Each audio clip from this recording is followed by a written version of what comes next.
Lead acid battery. 1859 கெஸ்டன் plant அப்படிங்கிற French சேர்ந்த scientist ஒரு எக்ஸ்பெரிமெண்ட் பண்ணி பார்க்குறாரு. இந்த எக்ஸ்பெரிமெண்ட்ல கண்டுபிடிச்சதுதான் இந்த வேர்ல்டு ஃபர்ஸ்ட் ரீசார்ஜபிள் பேட்டரி. இவர் இந்த இனோவேஷன் கண்டுபிடிக்கிறதுக்கு முன்னாடி பேட்டரியை ரீசார்ஜ் பண்ண முடியாது.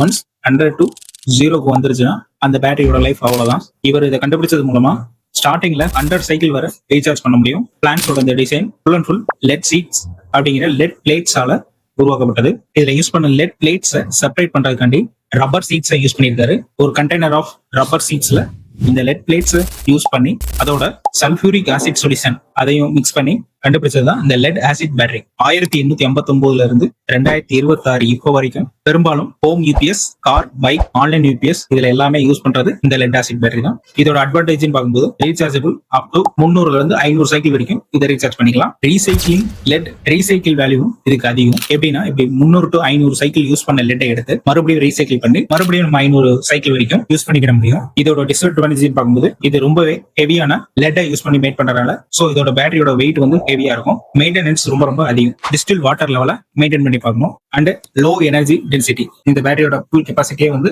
அப் டு 300 AH வரைக்கும் தான் இப்போ வரைக்கும் மார்க்கெட்ல இருக்கு.